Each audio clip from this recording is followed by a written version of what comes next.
not even to inauguration yet, and that factional fighting, I would argue, is bigger and more glaring than almost any other I've ever witnessed in American politics. You're seeing that right now in the battle over immigration, which has been exploding among the Maga right. Basically, Elon Musk and Vivek Ramaswamy, the tech overlords who appear to be running Trump's second-term agenda, rely on highly skilled immigrants to power their enterprises. Nobody knows the system better than me. I know the H-1B. I know the H-2B. Nobody knows it better than me. The guy who's about to be president, the world's richest man, they're about to be in power. They're going to be making decisions. If this fight was any indication, this fractured coalition is not going to make governing that easy for them when they get in power. Welcome to the Ken Harbaugh Show. I'm talking to Reed Galen. He's the author of the Homefront Substack, the host of the Homefront Podcast, president of the Union, and a co-founder of the Lincoln Project. Reed, welcome to the show. I think you hit the nail on the head with your latest Substack, which you titled Distraction, Echo Chambers, and Missing the Overall. We should be accustomed to Trump's strategy by now of, to quote Steve Bannon, throw it against the wall, right? Just to distract us and to get his stealth agenda through. I'm not sure it's actually strategy on Trump's part. It's more like his reptilian brain just knows what to do to manipulate the mainstream media. But what's going on? You know, let's go back to 2020 when Trump's niece, Mary, wrote a book about him. And she said something in there that stuck with me to this moment, Ken, which was, since he was in kindergarten, Trump has been dying for attention. Let's call it the attention that his mom and dad didn't give him. And so he would do the most outrageous thing he could think of. And what he learned, unfortunately, was that when he did that, more people just stopped and stared or laughed than told him, don't do that anymore. And he's done it for nearly 80 years. And it still works. And we're seeing it today, which is, you know, whatever it is he says about Greenland or taking back the Panama Canal or 25% tariffs, you name it. The whole idea is to say the most outlandish, craziest thing because he gets exactly what he wants, which is the attention. It keeps him in the middle. Now, strategically, to your point, I don't think he has strategy in mind. I think that's just what he does. But as you noted I didn't even think it's a particularly stealthy agenda. All of those people like Russell Vogt that you mentioned right before we started recording, who's going to be the head of the Office of Management and Budget, and Susie Wiles, his incoming chief of staff, are happy for all of this because all of the hail and fury and upsettedness that it caused amongst the online commentariat, all the different panel discussions it drives on what's left of cable news, is perfectly suited to what they want to do, which is trying to do things that the average American is not paying attention to because, frankly, as we saw, they don't believe, unfortunately, that it has any real impact on their lives. Can you talk to me about where the real power in government lies, especially in this incoming Trump administration? Because I would venture to say that a good chunk, maybe a majority of even this audience, which is pretty well versed in the inner workings of American politics, they don't know who Russ Vogt is. They probably know who Susie Wiles is, but talk about where the real power lies. And it's actually probably not Ramaswamy and Musk. Yeah, well, let's start with those two. Like, they're never going to be government employees, right? Like that, they're never going to be hired as, Musk is a government contractor, ironically enough, but they're never going to be the head of some agency. They're never going to have an office in the West Wing of the White House. And again, going back to this idea of distraction, Trump and all his people are happy to have those two running around, making people crazy, distracting them from the things they want to do. Remember, it was almost a year ago now, Ken, that you invited me to be part of a tabletop exercise that you and your organization put together. And what it reminded us of is that the executive branch of the American government now here in almost 2025 or 2025 has immense expansive authority if it wants it. We have seen it used many times, but never to the point that Trump and his people have said they want to in the context of something like a Project 2025. And so, maybe 100 years ago, right? You brought somebody in to be a cabinet secretary in, name it, the Treasury or whatever.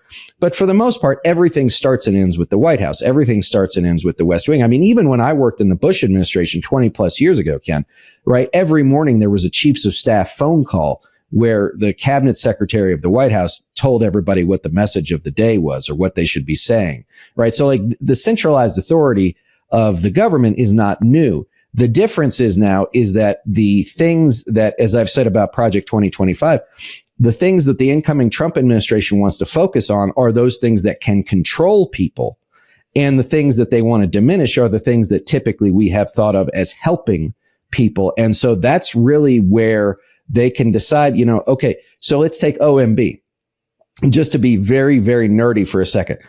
The appropriations bills, right? The bills that allow the government to spend money start in the U.S. House. They always have. That's the rule.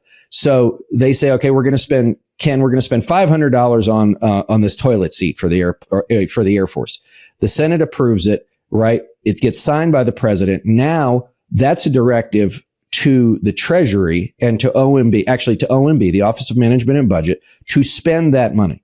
But OMB has to tell the Pentagon to spend that money, right? You are now authorized to take money and spend it on this toilet seat. Well, they don't have to do that if they don't want to. And we saw that. Remember, that's how Trump got impeached the first time, was that there had been money appropriated by Congress, by the people, to support Ukraine at that point in non-lethal technology. And Trump's OMB said, no, we're not going to send the money until and unless, Zelensky does what we want. And so this is where a lot of people don't understand that, like, whatever Congress does is just the first step. It's up to the executive branch to execute on things. It is the executive branch. And here's the other part too. Neither the legislative nor the judicial branches, they don't have any enforcement authority, right? They can't tell Donald Trump to do anything. And a lot of this is not new, right? A lot of it has been a gradual and successive ceding of authority by the legislative branch to the executive branch, usually when controlled by one party. And now, as we've seen with various Supreme Court decisions and a 6-3 Supreme Court, there's going to be very little judicial oversight for Donald Trump either, based on their decision that anything he does that's quote unquote an official act is legal.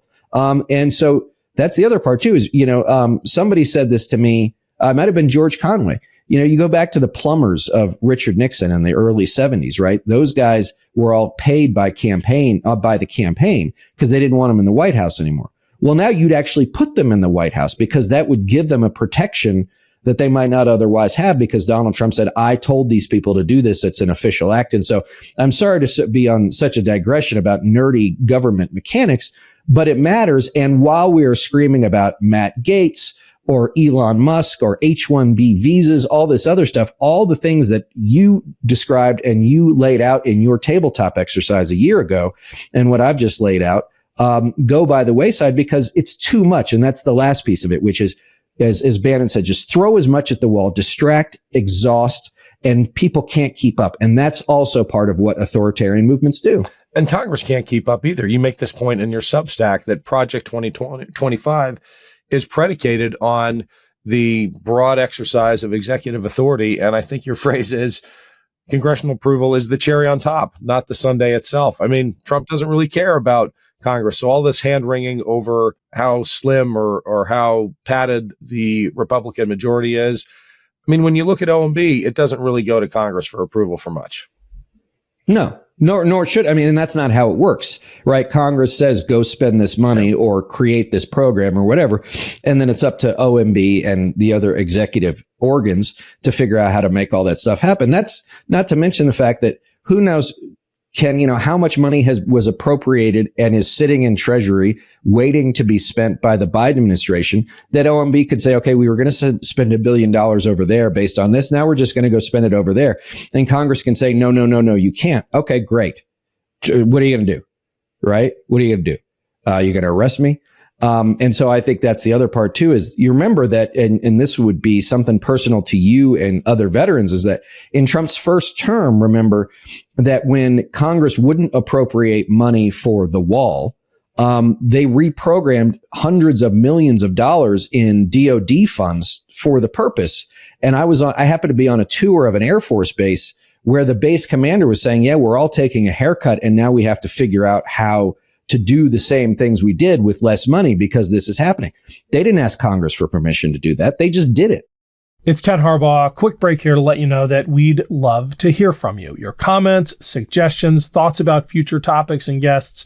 Email us at info@thekenharbaughshow.com and make sure to rate and review us on iTunes or wherever you get your podcasts. Thanks, and back to the show.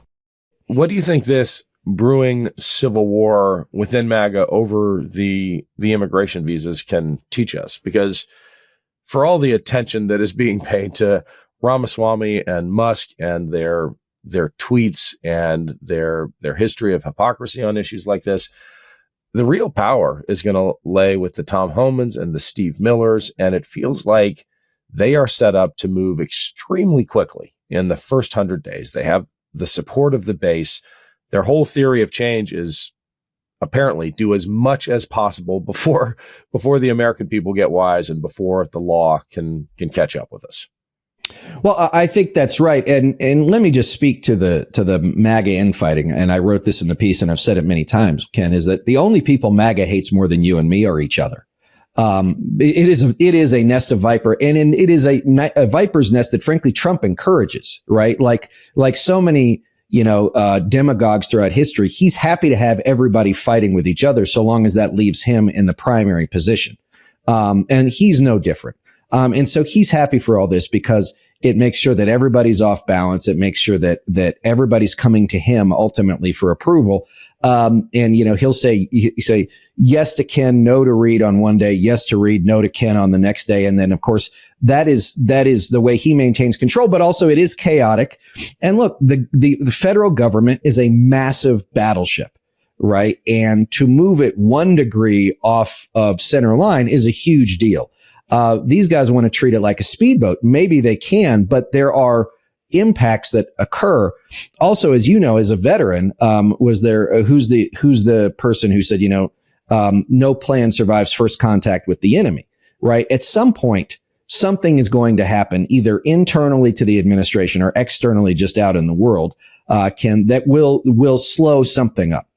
Or change the way that they're doing something, because that's the nature of it. There's never been any endeavor in human history that went exactly the way anybody thought it would. That being said, again, when chaos is your brand to begin with, you could say, well, we meant to do it this way the whole time, right? They are not bound by fairness or truth or anything else. And so, I think that Trump will do his best to make the outside crazy, to keep the inside chaotic, and the rest of us are on, a roller coaster that's been lit on fire, and we're hoping to God we can get off of it before it burns us up. What can we do, and then what can the Democratic Congress do, the Democratic caucus, to slow this down, or at least expose what is happening so that we understand where Trump wants to take the country? I always thought, and we thought this, back when we first started the Lincoln Project, was that you didn't need to make up what Trump was doing, right? You didn't need to twist the truth. You didn't need to stretch it. He was going to do and say the things out loud. That's true today. What we have seen is, this weird dynamic politically in this country where Donald Trump's, favorability was, well below 50%. And the component pieces of Project 2025 were not enjoying any sort of broad support, either nationally or in various states, certainly amongst more conservative voters, it did. And so I think what it's important to do is the Democrats need to communicate, effectively and efficiently. But here's what I would say. They need to do it, yes, to Washington, D.C., but they really need to do it more to their constituencies. We'll have yet another election in a couple of years, hopefully, and they have to go and start making the case for why, A, we shouldn't do this, but, and here's the big but, Ken, B, what we would do differently and how that will help you. And I think that, a lot of the stuff that the Democrats suffer from is, they spend way too much time in the clouds, not enough time on the ground. And you got to get back to where it is. I mean, Alexandria Ocasio-Cortez, perhaps one of the most liberal members of the U.S. House, a lot of people in her district in New York City voted for Donald Trump, and she asked them why. You both listen to us. You both care about us. You both seem like people like we are.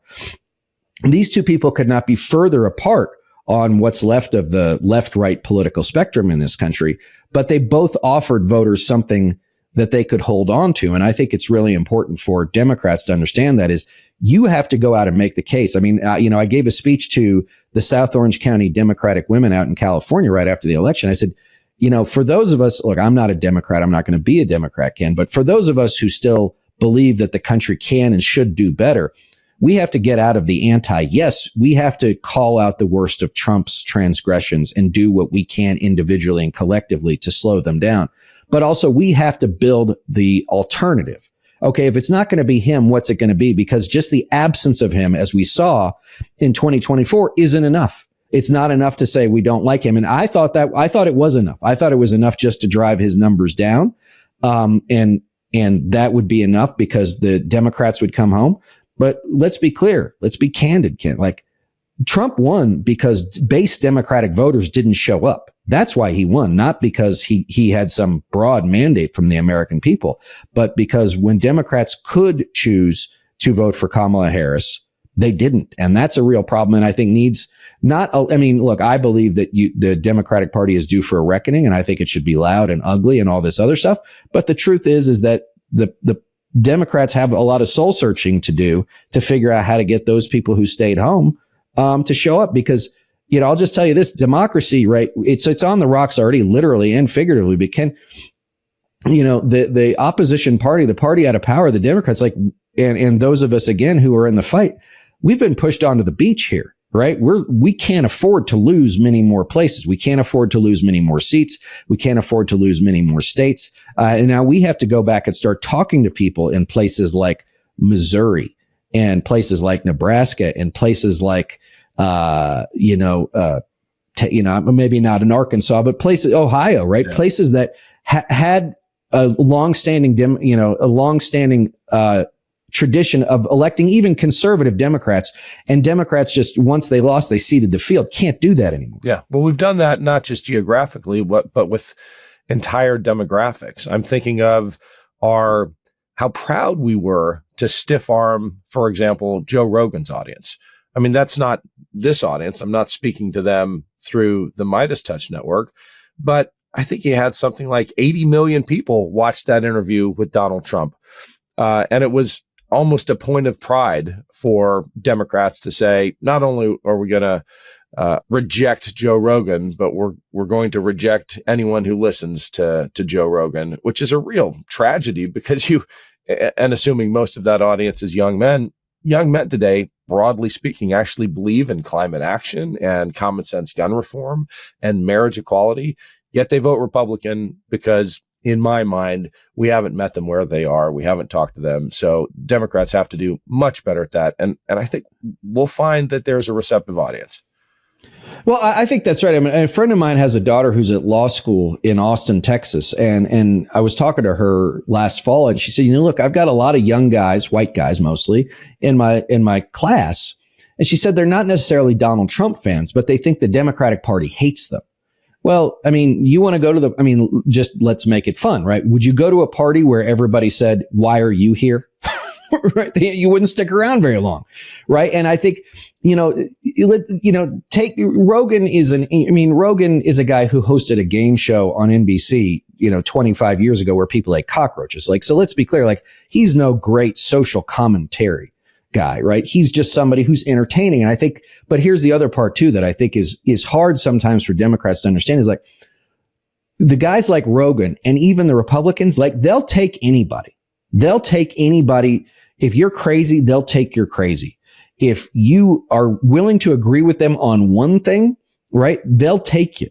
I say this is a friend and with love, because I think that the Democratic Party is the only barely functioning, small d Democratic Party we have left. Is a lot of times the party makes it very difficult to be a Democrat. And for somebody like me, who's an independent, makes it hard to want to be a Democrat. There's not a lot of room for, out of place thinking or heterodox ideas that haven't been, fully baked or, approved by some very, I assume, small, group of folks in New York or Washington or wherever it is. And the truth is, again, this stuff is, it's not complicated. Like, does the average American in Wisconsin Rapids, Wisconsin, it's not whether or not they agree with you, Ken, is like, are you even speaking the same language? Right? Are you even, like, the things they have to worry about are not the same things that people on the Upper West Side of Manhattan have to worry about. And I think that's one thing that, like, we all have to do better. Well, Reed, as always, great talking to you. Let's have you back soon. Where can people learn more about the Union and the Homefront? Sure, absolutely. So the Union is a grassroots organization. We started it under the Lincoln Project back in 2022. We spun it out this summer. We'll have big news coming up here in the new year, but you can go to jointheunion.us. We, have 60 or 70,000 volunteers across the country. Will be focused on places like Virginia and New Jersey and the Supreme Court race in Wisconsin this year. And we will be expanding. We have about leaders in about 16 states now. We'll be expanding to 50. All 50 states. And really for us, it's about how we learn once again, how to communicate with people, not even necessarily politically, Ken, but just, finding them where they are. Also, again, you could find me on Substack at the Homefront, on Apple and Spotify podcasts, the Homefront, and, all the various social channels at Reed Galen or at Reed_Galen USA. Well, thanks, Reed. We'll put all of that in the show notes. And when the Union gets rolling in Ohio, let me know. I want to help. Absolutely. Thanks, Ken. Love this video? Make sure you stay up to date on the latest breaking news and all things Meidas by signing up to the MeidasTouch newsletter at MeidasTouch.com/newsletter.